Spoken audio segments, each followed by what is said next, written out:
Good evening. നിങ്ങളെ പരിചയപ്പെടുത്താൻ വേണ്ടി ഉദ്ദേശിക്കുന്നതെന്ന് വെച്ച് കഴിഞ്ഞാൽ PDC പേയബിൾ രജിസ്റ്റർ എങ്ങനെയാണ് പ്രിപ്പയർ ചെയ്യുന്നത്, അല്ലെങ്കിൽ PDC റെസീവബിൾ രജിസ്റ്റർ എങ്ങനെയാണ് പ്രിപ്പയർ ചെയ്യുന്നത്. ഇത് രണ്ടും പ്രിപ്പയർ ചെയ്യുന്നത് ഞാനിപ്പോൾ ഈ കാണിക്കുന്ന ഇതേ സെയിം ഫോർമാറ്റ് യൂസ് ചെയ്താൽ മതി. നമ്മളൊരു കമ്പനി വർക്ക് ചെയ്യുന്ന സമയത്ത് പോസ്റ്റ് ഡേറ്റഡ് ചെക്കുകൾ നമ്മൾ എന്ത് ചെയ്യും, ഇഷ്യൂ ചെയ്യുകയും ചെയ്യും. അതുപോലെ തന്നെ പോസ്റ്റ് ഡേറ്റഡ് ചെക്കുകൾ എന്ത് ചെയ്യും, നമുക്ക് റിസീവ് ചെയ്യുകയും ചെയ്യും. അങ്ങനെ ഇഷ്യൂ ചെയ്യുമ്പോഴായാലും റിസീവ് ചെയ്യുമ്പോഴായാലും നമുക്കൊരു ചെക്ക് കിട്ടുന്നുണ്ട് എങ്കിൽ അതിനെയെല്ലാം കൃത്യമായിട്ട് നമ്മളൊരു രജിസ്റ്ററിൽ എഴുതി വെക്കാറുണ്ട്. ഇന്ന ആളുടെ നിന്ന് ഒരു ചെക്ക് കിട്ടിയിട്ടുണ്ട്, അതിൻ്റെ ചെക്കിൻ്റെ നമ്പർ എത്രയാണ്, അല്ലെങ്കിൽ ചെക്കിൻ്റെ എമൗണ്ട് എത്രയാണ്, ഇന്നതിന് എഗെയിൻസ്റ്റ് ആയിട്ടാണ് കിട്ടിയത് എന്നൊക്കെ. അത് റെസീവബിൾ ആയാലും പേയബിൾ ആയാലും നമ്മൾ എഴുതി വെക്കാറുണ്ട്. അതായത് PDC പേയബിൾ രജിസ്റ്ററും ഉണ്ട്, PDC റെസീവബിൾ രജിസ്റ്ററും ഉണ്ട്.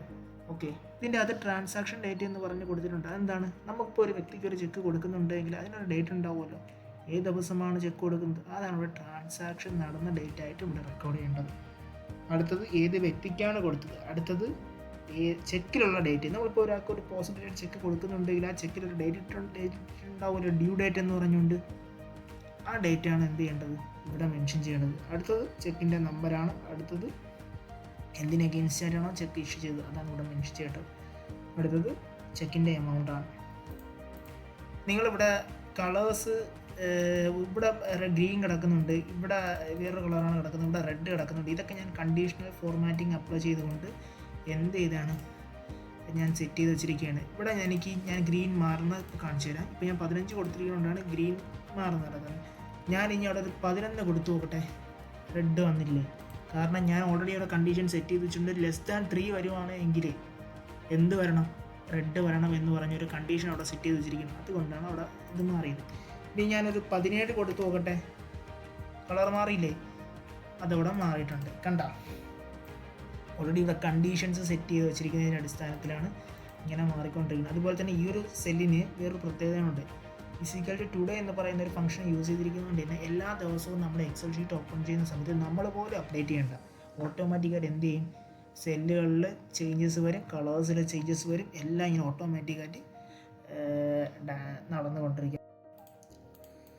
ഞാൻ മറ്റേ അവിടെ ചെയ്തത് എങ്ങനെയാണെന്ന് വെച്ചാൽ കാണിച്ചു തരാം. ഫസ്റ്റ് ഞാൻ ഡ്യൂ ഡേറ്റിലേക്ക് എത്ര ദിവസമുണ്ടെന്നത് കണ്ടുപിടിക്കാൻ വേണ്ടി പോകാം. അതിന് വേറെ ഒന്നും ചെയ്യേണ്ട, =ടു അടിക്കുക, ചെക്കിൻ്റെ ഡേറ്റ് അടിക്കുക, അതായത് ഡ്യൂ ഡേറ്റ് മൈനസ്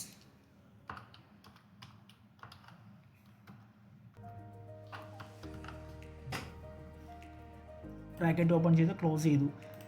അങ്ങനെ കൊടുത്തു കഴിഞ്ഞാൽ നമുക്ക് എന്ത് ചെയ്യും, ഇൻവോയ്സ് ചെക്കിൻ്റെ ഡ്യൂ ഡേറ്റിലേക്ക് ഇന്നത്തെ ദിവസത്തിൽ നിന്ന് എത്രയാണ് ഡിഫറൻസ് ഉള്ളത്, ഇനി എത്ര ദിവസത്തിനകം അത് ഡ്യൂ ആകും എന്നത് കൃത്യമായിട്ട് അറിയാൻ വേണ്ടി പറ്റും. ഇന്ന് 9-ാം തീയതിയാണ്, 6 ദിവസം കഴിഞ്ഞ് 15-ാം തീയതി ഈ ചെക്ക് ക്ലിയറായി പോകും എന്ന് നമുക്ക് കൃത്യമായിട്ട് മനസ്സിലായി. ഇതെന്തുകൊണ്ട് -7 വന്നു, കാരണം ഓൾറെഡി അത് ക്ലിയറായി പോയ ചെക്കാണ്, ഡ്യൂ ഡേറ്റ് കഴിഞ്ഞ് പോയിട്ടുണ്ട്, അതുകൊണ്ടാണ് ഇവിടെ മൈനസ് വന്നത്. അങ്ങനെ കൃത്യമായിട്ട് നമുക്ക് ഈ ചെക്കിൻ്റെ ഡ്യൂ ഡേറ്റ് വെച്ചിട്ട് നമുക്ക് ഇന്നത്തെ ദിവസം എത്രയാണ് ഡിഫറൻസ് ഉള്ളത് ഇത് നമുക്ക് കണ്ടുപിടിക്കാൻ വേണ്ടി പറ്റും. അതുപോലെ തന്നെ നിങ്ങൾ നേരത്തെ കാണിച്ച ഷീറ്റിൽ ഒരു കളർ അപ്ലൈ ചെയ്യുന്ന ഒരു രീതി കണ്ടിട്ടില്ലേ, അത് ഞാൻ അടുത്ത വീഡിയോയിൽ കാണിച്ചു തരാം.